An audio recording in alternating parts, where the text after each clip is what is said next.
already the 17th day of February 2012. And we've got Greg Palast, BBC investigative journalist, with huge breaking news on a host of military fronts, economic fronts, web censorship fronts, and the inside scoop on News Corps, obviously being blackmailed and controlled by the Obama deception operation. Suddenly you're seeing a lot of Obama worship over at News Corps, and Sky TV's now suddenly worshiping the Labour Party over in England because they've got the prosecutors ready to drop the hammer on all of them. They just arrested 8 more News Corps people last week. So this could be the end of News Corps as we know it, unless they basically become current TV and hire Al Gore on their board. And I'm not joking. You may see stuff like that.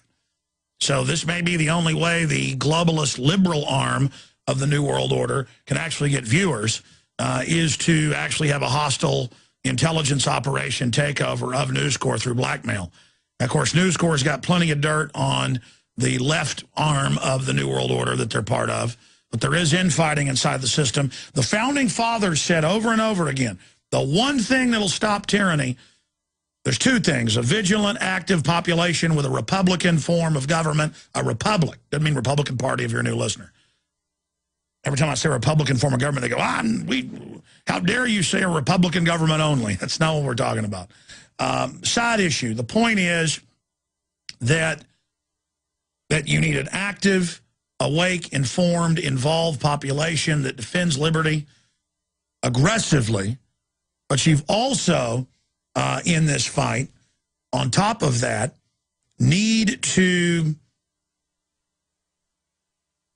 understand there's a separation of powers so that the power structure is always busy fighting with itself over the power, so you can't get one centralized dictator-type guy in total, full control. All right, continuing here, let me just go over some of the headlines, and then it's Friday. I'm just going to open the phones up instead of just ranting off into oblivion over all of this news. Let me just start here. Conservatives and enthusiasts cheer the end of the long gun registry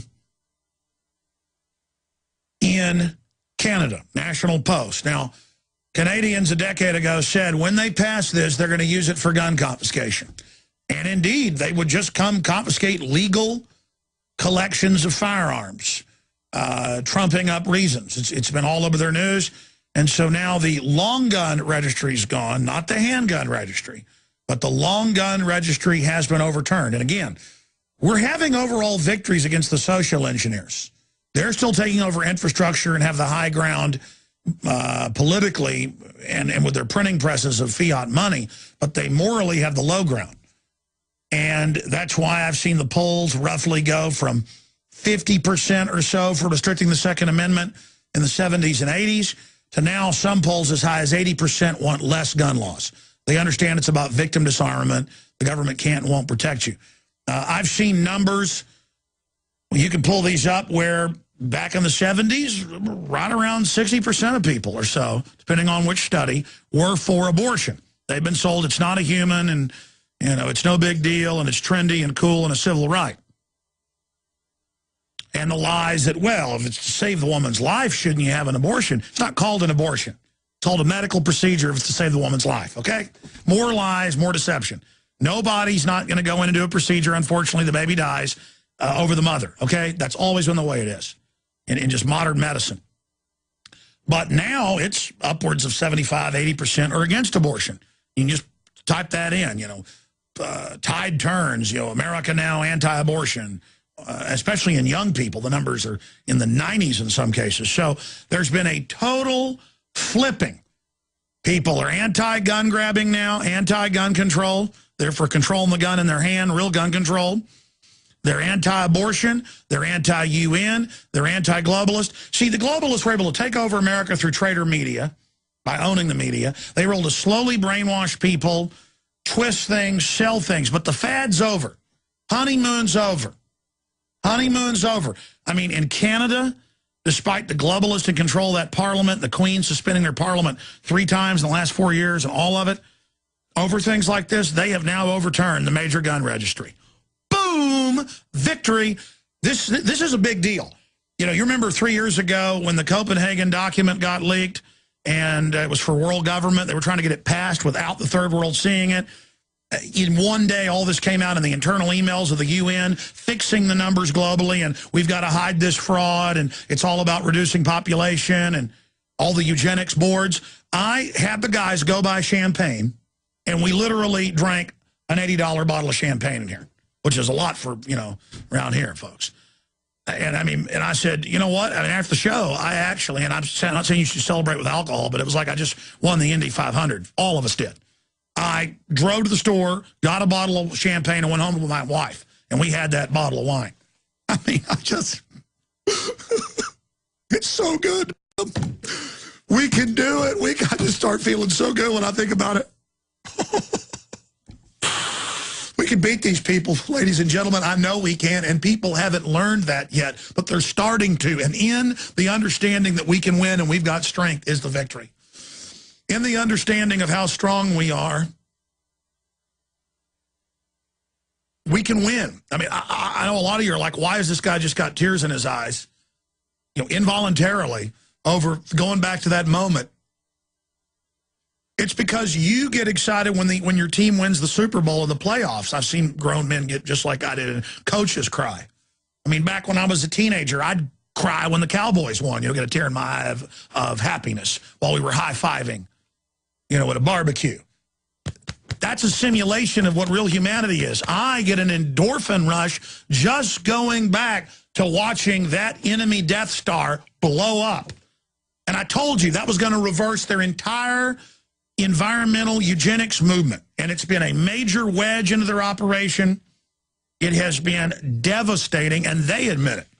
Al Gore is now a joke, his own people running from him. I mean, it's a devastating win. Man, savor that. A devastating victory. Now, this isn't as big as that, but it's another signpost. Even though Canada is so rigged, just like our system, still there's freedom. It was a victory when the head Rothschild got caught being a puppet master over Russian oligarchs and major British government officials. He sued trying to say it wasn't true, and the suit reversed, and it all came out, and there was still, even in some of the most rigged courts in the world, when it comes to libel, strongest libel laws in the world, the judge said, you were deceptive and got caught. I read part of the ruling here on air. You lied to us. You filed a bad suit. You are a puppet master. Boom, devastating. The globalists don't want us to have confidence, and I'm telling you, it's a lie that we can't turn this around. As bad as this New World Order is, as out of control, as many people are asleep and brain damaged by the globalist propaganda and poison in the food and water and the rest of it, when you finally get wise to the scam, no matter how big and sophisticated, it just doesn't float anymore. And their boat's got more holes in it every day. And that's why I still get so angry at the mainstream media that are a bunch of teleprompter reading Decepticons sitting there lying to people and posing and their big, giant, slick studios. We could do the exact same thing. I guess maybe we should, just to make a point. And the fact that still with some people, if you're wearing a fancy suit and tie and reading off a teleprompter and looking like you have the perfect diction and eloquence, but you're reading a script, that even after the dinosaur media has imploded to about 10% of what it was 20 years ago, they still have that air of being the establishment. And when that domino falls, it's over. And they're already trying to segue. They're already dispatching establishment people into cyberspace, into internet news, as that becomes the total platform, to try to replace the true alternative media as they begin to censor and shut all of us down. And just a side issue, and I apologize because it's not even worthy of discussion, but the Young Turks, which means kind of a secret society, a luminous group that actually took over Turkey, kind of an anti-Islamicist group. That's, I guess, why they use that name. I mean, it's good, kind of a Ford Foundation, Media Matters, Al Gore funded deal. I mean, it's like kind of a joke in everybody's face. And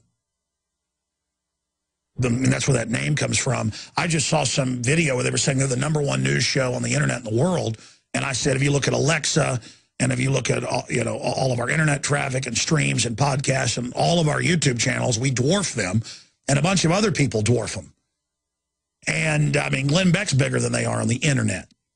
WorldNet Daily, I mean, the list goes on and on. I said it's not true because I'm sick of Al Gore dispatching some people that show Hollywood clips all day and then call that news and then say they're bigger than people when with hardcore info, we're beating the establishment media and the establishment spin-off counterfeit alternative media with real hardcore news. That says the people are hungry for truth. That says the awakening is winning. That's an attack on all of us to say this show is at number one.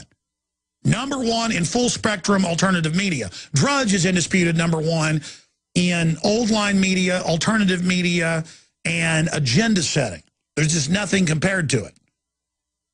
And the system attacks him every day, saying it's wrong. He shouldn't be able to set the agenda. Because he does. More than New York Times, Twitter, Facebook, all of them combined, the actuaries have been done. And I'm just stating facts here, okay? We're number one. That means you're number one. That means we're winning. We're winning. And more and more I realize the fact that we're winning needs to be trumpeted. So we're going to start publishing more of these numbers, going over it, pointing it out, so you know the victories you're having.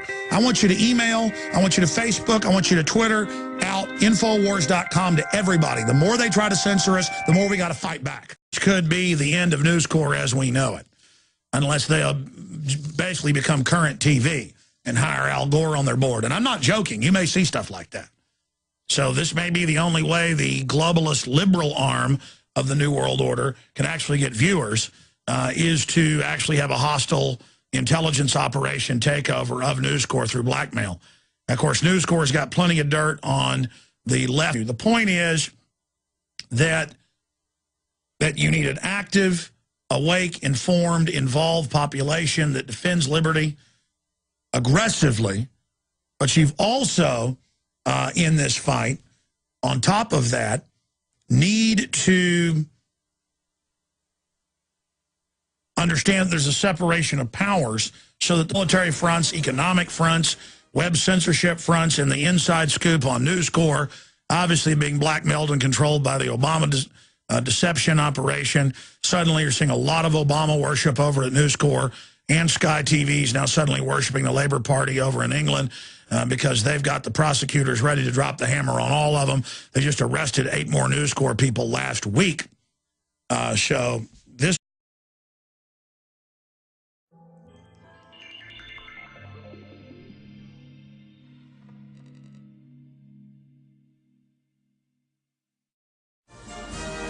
It is already the 17th day of February 2012. And we've got Greg Palast, BBC investigative journalist, with huge breaking news on a host of arm of the New World Order that they're part of. But there is infighting inside the system. The Founding Fathers said over and over again, the one thing that'll stop tyranny, there's 2 things: a vigilant, active population with a Republican form of government, a republic. Doesn't mean Republican Party if you're a new listener. Every time I say Republican form of government, they go, how dare you say a Republican government only? That's not what we're talking about. Side issue.